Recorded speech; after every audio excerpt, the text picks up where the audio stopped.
आइए आज आपकी मुलाकात हम करवाने जा रहे हैं देश की दिग्गज ट्रैक्टर बनाने वाली कंपनी है। ऑफ कोर्स ट्रैक्टर के साथ साथ दूसरे कई सारे बड़े कामकाज हैं।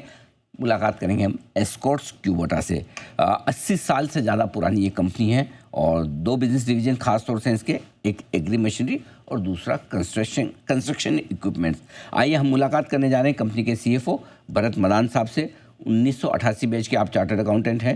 फिनेंशियल मैनेजमेंट में 38 साल के आसपास का गहरा लंबा अनुभव है। 2005 से आप कंपनी के साथ हैं। मदान साहब, बहुत बहुत स्वागत है आपका सर। धन्यवाद समय देने के लिए। इतने सालों से सर आपसे लगातार फ़ोन पे ही बात हुई। मैं सोचता था लाइफ में कब मदान साहब के दर्शन होंगे। आज फाइनली आपसे मुलाकात हो रही है। Thank you very much sir हमारे साथ लाइव जुड़ने के लिए। सबसे पहले बधाई आपको, क्योंकि आपकी इंडस्ट्री के लिए बहुत ही बड़े ऐलान हुए हैं। GST में ट्रैक्टर्स को लेकर जो GST घटाया गया है, ट्रैक्टर पार्ट्स पर भी घटाया गया है। बताएं सर, पहले तो आपकी इंडस्ट्री इसको कैसे देखती है? आई थिंक काफी पॉजिटिव मोमेंटम है। आई थिंक ये एक जो मेजर रिफॉर्म था जो एक्सपेक्टेड था, तो आई थिंक हमें काफी टाइम से इसकी उम्मीद थी कि फार्म इक्विपमेंट्स पे और ट्रैक्टर्स पे ये कम होना चाहिए। तो आई थिंक गवर्नमेंट ने ये जो मूव लिया, आई थिंक ये काफी पॉजिटिव है और ये इंडस्ट्री को भी हेल्प करेगा। पर पर्पज है कि फार्मर्स के लिए इनपुट की कॉस्ट जो बढ़ती जा रही थी इतने सालों में, स्पेशली पिछले 2-3 साल में इतना इन्फ्लेशन था, तो उसके चलते ऑब्वियसली उनका आउटपुट में इतने प्राइसेस मूवमेंट नहीं हुई जितनी इनपुट कॉस्ट बढ़ गई थी। तो आई थिंक इस मूव के साथ में उनको पूरा इक्विपमेंट है अफोर्डेबल ज़्यादा होंगे, जिससे उनको मैकेनाइजेशन करने में हेल्प मिलेगी, प्रोडक्टिविटी भी बढ़ेगी, उनकी इनकम भी बढ़ेगी। तो आई थिंक काफ़ी पॉजिटिव मूव है और हमें लगता है इंडस्ट्री को काफ़ी सपोर्ट करेगा। इस सही टाइम पे अनाउंसमेंट हुई है ये। मदान साहब, वैसे भी ट्रैक्टर्स की ग्रोथ तो बहुत ही ज़बरदस्त है। आपकी खुद की कंपनी के नतीजे काफ़ी समय से बहुत ही मजबूत नज़र आ रहे हैं। और कितनी ग्रोथ बढ़ सकती है? किस तरह की ट्रैक्टर बिक्री आप और बढ़ते हुए देखते हैं इन ऐलानों की वजह से? ठीक है, अभी जैसे आपने बोला पहले ही जो फैक्टर्स रूरल सेंटीमेंट्स काफ़ी पॉजिटिव है अभी। तो अभी पिछले 5-6 महीने आप देखेंगे बारिश वारिश अच्छी हुई है, काफ़ी स्प्रेड आउट है। तो इसमें पहली बार अच्छा डिस्ट्रीब्यूशन देखने को मिला हमें रेनफॉल का। तो उसकी वजह से ही हमें उम्मीद थी कि जो आगे जो नेक्स्ट 2 सीजन आएंगे वो काफ़ी अच्छे आएंगे क्रॉप के। उसके ऊपर से ये जो पॉजिटिव अभी जो न्यूज़ है GST कट की, तो इससे ऑब्वियसली पर ट्रैक्टर जो है ऑन एन एवरेज जो इंडिया में नॉर्मल 30 to 50 हॉर्स पावर के ट्रैक्टर ज़्यादा बिकते हैं, तो जिसमें एनीवे 40,000 से लेके 60,000 तक का जो रेट कट होगा, आई थिंक ये काफ़ी बड़ा अमाउंट है किसानों के लिए। तो उसमें डेफिनेटली ये हेल्प मिलेगी। तो हमें उम्मीद है इंडस्ट्री जो पहले मिड सिंगल डिजिट की हम पहले प्रोजेक्शन दे रहे थे बढ़ने की, तो अभी इसके साथ में डबल डिजिट भी टच कर सकती है। वंडरफुल। तो सिंगल डिजिट से डबल डिजिट ग्रोथ इंडस्ट्री की आ सकती है। अब ये बताएं सर, ट्रैक्टर कितने सस्ते होंगे? क्योंकि लगातार कारें और बाकी सारे ऑटो व्हीकल्स वगैरह ये सब जो है सस्ते होने के ऐलान होने लग गए हैं। आपको क्या लगता है 13% जो GST में कमी आई है 18 से 5%, कितना पास ऑन करेंगे? और क्या कुछ इनपुट टैक्स क्रेडिट का भी कुछ एडजस्टमेंट रहेगा या उसकी ज़रूरत नहीं होगी? ये ट्रैक्टर्स पहले 12% के ऊपर थे, तो 12 से 5 हुआ है, तो 7% का रिडक्शन हुआ है। तो डेफिनेटली जो रेट कट है वो पूरी इंडस्ट्री आई थिंक उम्मीद है पूरी पास ऑन करेगी। उसमें जो इनपुट टैक्स का क्रेडिट का थोड़ा डेफिनेटली थोड़ा इम्पेक्ट आएगा, कुछ डीलर्स के पास जो स्टॉक खड़ा हुआ है उसका जो एकुमुलेशन होगा, उनको उसको क्लियर करने में इस नए रेट के साथ में कम से कम 3 साल लगेंगे।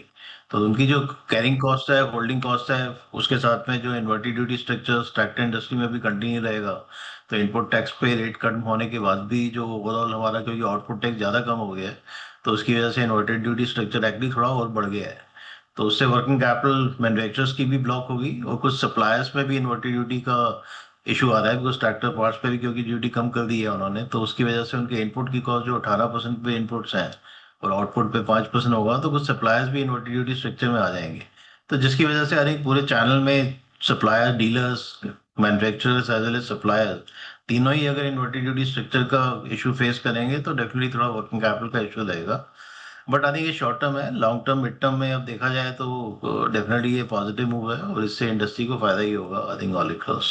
मदान साहब, पिछले महीने अगस्त की सेल्स आपकी जो है वो ऑटो ट्रैक्टर सेल्स 50%, 51% बढ़कर आई थी साल दर साल, जो बहुत ही बड़ा जंप है। क्या ये एक्सेप्शनल महीना था? यदि हाँ तो क्यों? या फिर लगभग लगभग वही 8-8,500 गाड़ी ट्रैक्टर की रेंज में आपकी मंथली बिक्री रह सकती है सर? देखिए कि इस बार हमारा फेस्टिव सीजन जल्दी शुरू हुआ है अगस्त से। पहले सितंबर से नवंबर का फेस्टिव सीजन हुआ करता था, इस बार अगस्त से अक्टूबर में फेस्टिव सीजन है। तो फेस्टिव सीजन प्रीपोन होने की वजह से जो अगस्त की सेल इस बार काफ़ी अच्छी रही है, इसलिए आप स्ट्रिक्टली कंपेयर नहीं कर सकते लास्ट ईयर के नंबर से। बट वो एक मेजर रीजन था जिसकी वजह से आई थिंक हमारी भी ग्रोथ 27-28% की आई थी अगस्त के महीने में। तो अभी भी ऑब्वियसली थोड़ा जो टेम्परेरी पीरियड है, जब तक ये जीएसटी रेट अनाउंसमेंट जो इफेक्टिव नहीं होती, तब तक ऑब्वियसली कस्टमर की जो डिमांड है थोड़ी डेफर होगी। तो आई थिंक बुकिंग वाली स्कीम जो है मोस्टली कंपनीज की चालू हैं, बट जो डिलीवरीज वगैरह होंगी, ये जो प्राइसिंग वगैरह का बेनिफिट जाएगा वो 22 सितंबर के बाद जाएगा। तो थोड़ा 10-15 दिन का थोड़ा इम्पेक्ट डेफिनेटली रहेगा, बट उसके बाद सीजन काफ़ी स्ट्रांग रहेगा। मदन साहब, एक और सवाल ये है कि ट्रैक्टर तो अपनी जगह है ही जहां आपको बड़ा फ़ायदा हो रहा है जीएसटी कट का, लेकिन इसके अलावा भी जो आपका बिजनेस है कंस्ट्रक्शन इक्विपमेंट और दूसरे जो नॉन ट्रैक्टर बिजनेस है, वहां पर किस तरह के बेनिफिट्स हैं इन ऐलानों के बाद, जरा वो भी समझाएं सर। तो वहाँ जो मेन जो बेनिफिट होगा वो इनपुट टैक्सेस का है, जो पहले कुछ 28% की ब्रैकेट में होते थे, वो उन पे अभी 18% ऑटो पार्ट्स पे कर दिया गया। तो उसका डेफिनेटली उनको बेनिफिट मिलेगा, लेकिन जो आउटपुट टैक्सेस है उस पर कोई चेंज नहीं है कंस्ट्रक्शन की इंडस्ट्री में। तो वो सेम रेट पे पहले भी 18 पे थे, तो 18 पे ही देंगे। तो but उसका एडवांटेज ये है कि जो थोड़ा बहुत एक्यूमुलेशन पहले होता था इनपुट टैक्सेस की वजह से, वो थोड़ा कम हो जाएगा, बट अ, उसमें कोई मेजर बेनिफिट नहीं। आपका 4,500 करोड़ का बड़ा इन्वेस्टमेंट प्लान है उत्तर उत्तर प्रदेश में एक मैन्युफैक्चरिंग प्लान का। सर जरा समझाएं वो इस वक्त किस स्टेज पर है, और उसकी फंडिंग आप किस तरह से कर रहे हैं, कब तक ये आपका जो एक्सपेंशन प्लान है कंप्लीट हो जाएगा। तो अनिल जी, इस साल हमारा प्लान है लैंड एक्वायर करने का। तो अभी यूपी गवर्नमेंट को कुछ पार्सल लैंड का भी किसानों से एक्वायर करना है। आई थिंक वो मेजर पार्सल जो उन्होंने एक्वायर कर लिया, तो आई थिंक जैसे ही वो पूरा कंप्लीट करते हैं एक्विजिशन, उसके बाद में हम पूरा जो फॉर्मेलिटीज है लैंड एक्विजिशन की वो कंप्लीट करेंगे। तो हमें उम्मीद है इस साल में लैंड एक्विजिशन का पोर्शन जो है वो कंप्लीट हो जाएगा, और इसके होने के बाद में अगले साल से हम अपना कंस्ट्रक्शन शुरू कर सकते हैं। बड़ी जो अमाउंट है 4,500 करोड़ का, ये लॉन्ग टर्म इन्वेस्टमेंट है, ये 1-2 साल वाला इन्वेस्टमेंट नहीं है। तो आई थिंक 2 फेजेस में ये प्रोजेक्ट आना है। तो फर्स्ट फेज में हम कंस्ट्रक्शन के इक्विपमेंट और ट्रैक्टर का फैक्ट्री लगाएंगे विद कम कैपेसिटी के साथ। तो उसके बाद में कैपेसिटी एक्सपेंशन होगा, सेकंड फेज में फर्दर होगा, और जिसमें ये पूरा पैसा लगेगा। तो आई थिंक 10 से 12 साल की बात कर रहे हैं हम ये पूरे प्रोजेक्ट की इन्वेस्टमेंट के लिए। सर एक चीज़ और समझाएं, एक्सपोर्ट्स में आपने पहले 25 से 30% की ग्रोथ का अनुमान रखा था वित्त वर्ष 2026 के लिए। क्या ये टैरिफ से रिलेटेड और बदले हुए ग्लोबल माहौल में कोई उसमें बदलाव करने की स्कोप है? नहीं, हमारा अभी यूएस में एक्सपोर्ट एक्चुअली ऑलमोस्ट निल है, तो इसलिए हमारे को यूएस टैरिफ का कोई इम्पेक्ट नहीं है। यूरोप और जो मेजर कंट्रीज है हमारे यूरोपियन में मेजर एक्सपोर्ट होता है, तो वहाँ पे एक्सपोर्ट पे कोई हमारा कोई भी इशू नहीं है। इनफैक्ट अगर जो प्रपोज एफटी अगर यूरोप के साथ होता है, तो उससे थोड़ा बेनिफिट ही होगा हमें। तो हमारे को यूएस टैरिफ का एज अपना कोई इम्पेक्ट नहीं है। जी। एक आखिरी सवाल मदान साहब, चूँकि काफ़ी लंबे समय बाद आपसे मुलाकात हो रही है, जब से एस्कॉर्ट्स क्यूबोटा ने लिया है उसके बाद से किस तरह के बड़े बदलाव स्ट्रेटेजी में और बाकी सब चीज़ों में कंपनी में हुए, ज़रा समझाएं सर। देखिए, कोटा भी 130 साल पुरानी कंपनी है, तो वहाँ पे भी जो टेक्नोलॉजी वाइज है, जो हमारा मेन पर्पस था, आई थिंक उसमें कोटा काफी स्ट्रांग है कंपेयर ट्रैक्टर्स में ग्लोबली। तो अभी जो मेन फोकस है कंपनी का कोटा के आने के बाद में ऑपरेशंस पे, बैक एंड पे और प्रोडक्ट डेवलपमेंट पे ज्यादा है। तभी गोइंग फॉरवर्ड जो हमारा हमने अभी अपना मिड टर्म बिजनेस प्लान भी बताया था, तो उसके अंदर में हमारे बजली हर साल में 8 से 10 नए प्रोडक्ट इंट्रोड्यूस किए जाएंगे अगले 4 से 5 सालों में। और ऑलरेडी हमने वो वाला मोमेंटम देखना शुरू कर दिया है। इस साल भी हमारे 2 ब्रांड के अंदर में प्रोडक्ट लॉन्चेस हुए हैं, थर्ड ब्रांड में भी हम एक्सपेक्टेड है कि 1 या 2 महीने में हमारा उसके अंदर भी प्रोडक्ट इंट्रोडक्शन होगा। तो generally I think advantage Kubota का यही होगा कि जो उनका मेन स्ट्रेंथ है उनका जो टेक्नोलॉजी में, वो इंडिया को ट्रांसफर होगी, जिससे हमारे को कस्टमर को बेनिफिट होगा। और जो इंडिया का स्ट्रेंथ है जो फ्रूगल मैन्युफैक्चरिंग का, वो डेफिनेटली हमारे लिए विन विन है। तो उनका टेक्नोलॉजी और इंडिया की कॉस्ट स्ट्रक्चर पे ultimately customer will become major beneficiary for this. ठीक बात है मदान साहब, बहुत बहुत धन्यवाद आपका, आपने समय दिया और विस्तार से आपने कंपनी के प्लान्स और जीएसटी से होने वाले फ़ायदों और उसकी वजह से बढ़ने वाली डिमांड के बारे में विस्तार से बताया। Thank you so much sir, बहुत बहुत शुक्रिया आज हमारे साथ जुड़ने के लिए।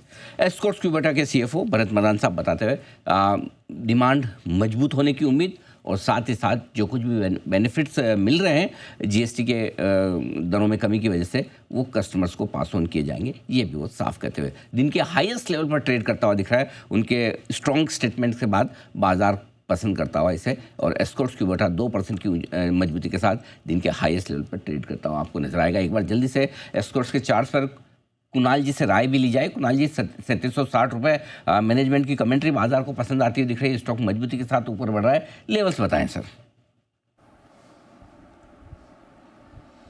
अनिल जी देखिए, चार्ट मजबूत है। हमने एक बेस बनता हुआ स्टॉक में देखा और एक मेजर रेजिस्टेंस थी स्टॉक के लिए जो कि लगभग 3560 के आसपास थी। उसके ऊपर स्टॉक निकला और मोमेंटम मुझे लगता है बहुत स्ट्रांग है, तो जिनके पास पोजीशन है बिल्कुल बने रहना चाहिए।